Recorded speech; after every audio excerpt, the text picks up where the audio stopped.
Problems like this one are worth sitting with, because they force you to separate what you genuinely understand from what you're simply taking for granted. So let's begin with the fundamentals. The Milky Way itself has been around for roughly 13 billion years.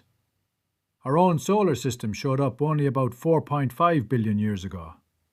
That gap matters because it means there was an enormous window of time, long before Earth even existed, during which other civilizations could have risen, developed, and expanded outward.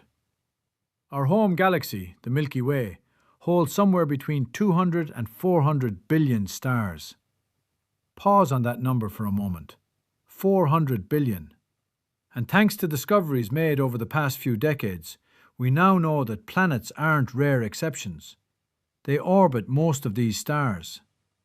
We're not dealing with a handful of special cases here. Planets are essentially the default outcome.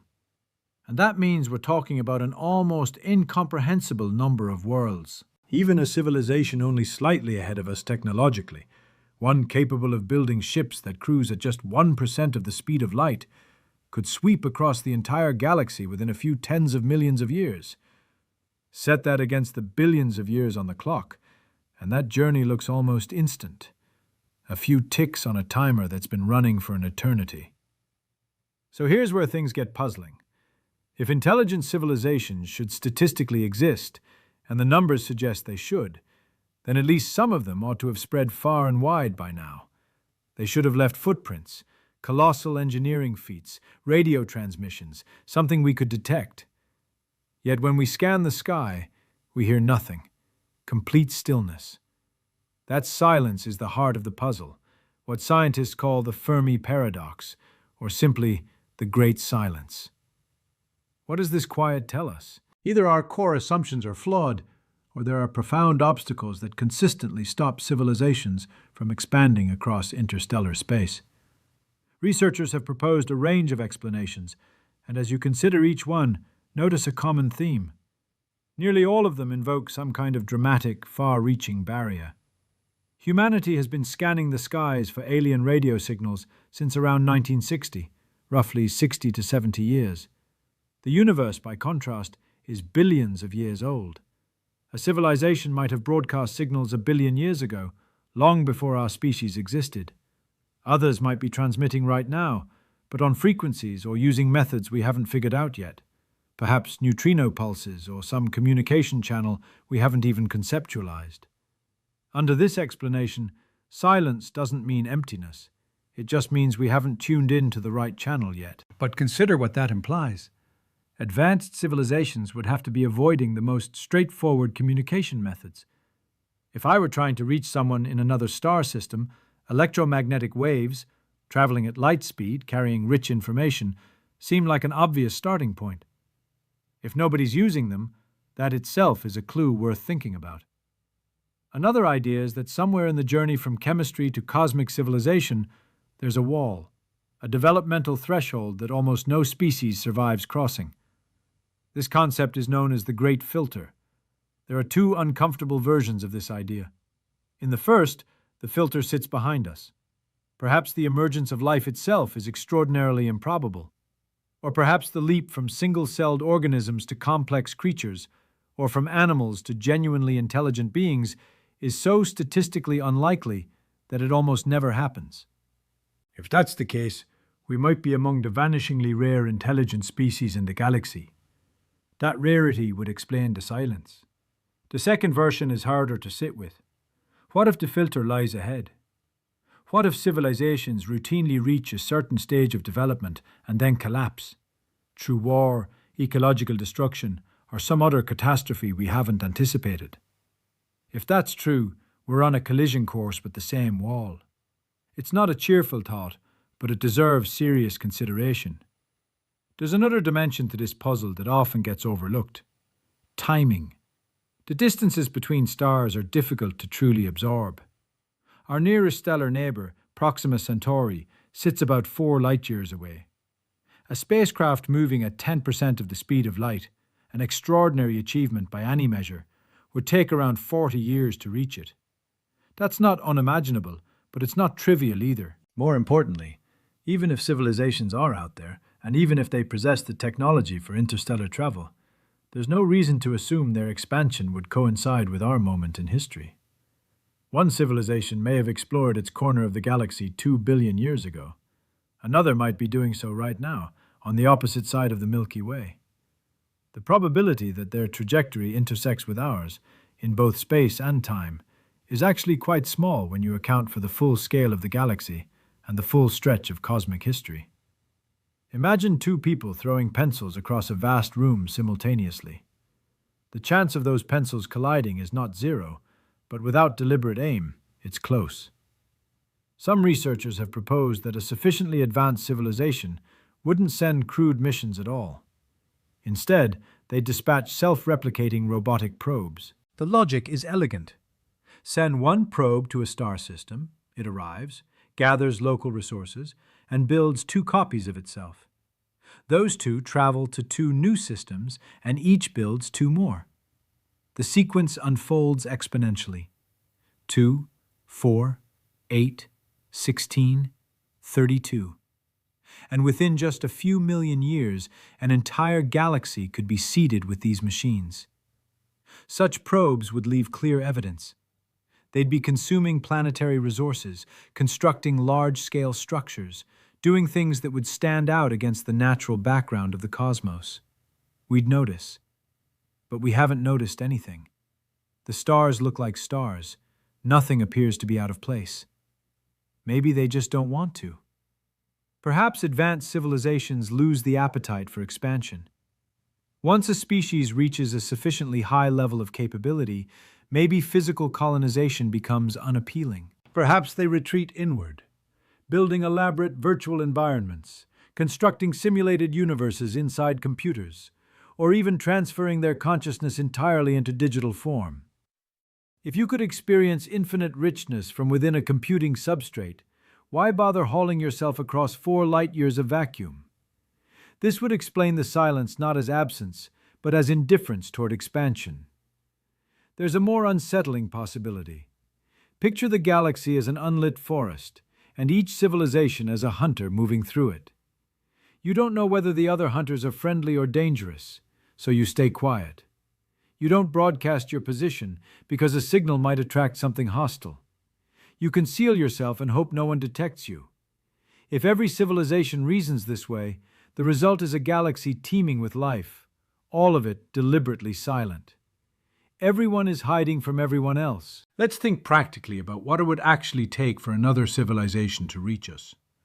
The nearest star system is over 4 light-years away, and nothing we know of can exceed the speed of light. Even a relatively fast mission, traveling at 10% of light speed, would take 4 decades just to reach Proxima Centauri. Standard chemical rockets, the kind we currently use, hit an immediate wall. Due to what's known as the rocket equation, the fuel required to send even a small human crew to the nearest star using chemical propulsion would exceed the mass of the entire observable universe. That's not an exaggeration, it's straightforward physics. The physicist Freeman Dyson stated plainly that chemical fuels are simply not viable for interstellar travel. Nuclear fusion offers a genuine improvement. A fusion-powered craft could theoretically reach around 10% of light speed, making a 40-year journey to Proxima Centauri physically plausible. It's demanding engineering, but not magic. It uses the same process that powers the sun. Another compelling concept is the light sail. Photons carry momentum, and a sufficiently large, thin sail, perhaps made from graphene, could be accelerated by a powerful ground-based laser to a meaningful fraction of light speed. The Breakthrough Starshot initiative is exploring this approach, aiming to propel a stamp-sized spacecraft to around 20% of the speed of light, potentially reaching Proxima Centauri in roughly 20 years. The catch? The laser array required would need to draw on the equivalent of the total output of every nuclear plant in the United States, sustained for about 10 minutes. We've never operated any laser for that duration. Our most powerful systems run for milliseconds. Even this relatively elegant concept demands infrastructure far beyond our current capabilities. Other theoretical options include antimatter drives, which convert mass directly to energy with extraordinary efficiency, but we can barely produce antimatter in trace amounts, let alone store it.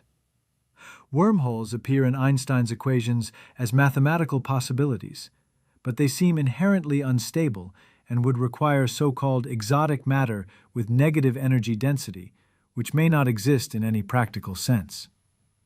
Warp drives are similarly permitted in a narrow mathematical framework, but the exotic matter requirements are so astronomical, exceeding the total energy content of the observable universe, that they remain firmly in the realm of speculation. The takeaway from all of this is significant. Even for a civilization thousands of years more advanced than ours, crossing interstellar space is genuinely hard. Not impossible, but costly in energy, time, and engineering effort. Any civilization that made the trip to Earth would have needed a compelling reason to do so. If another civilization overcame these barriers and made the journey, what could motivate them?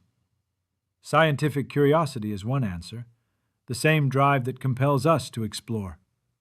Perhaps somewhere out there are alien researchers who simply want to know whether intelligent life exists on this pale blue dot, and they've committed to a decades-long voyage to find out. Or perhaps Earth has something rare and valuable, unique chemistry, unusual biology, a hospitable environment among a sea of barren worlds. Maybe they're looking for places to settle, and our planet caught their attention. If they did arrive, the encounter could unfold in radically different ways. They might be expansionist and exploitative, viewing Earth's resources, or even its inhabitants, as fair game.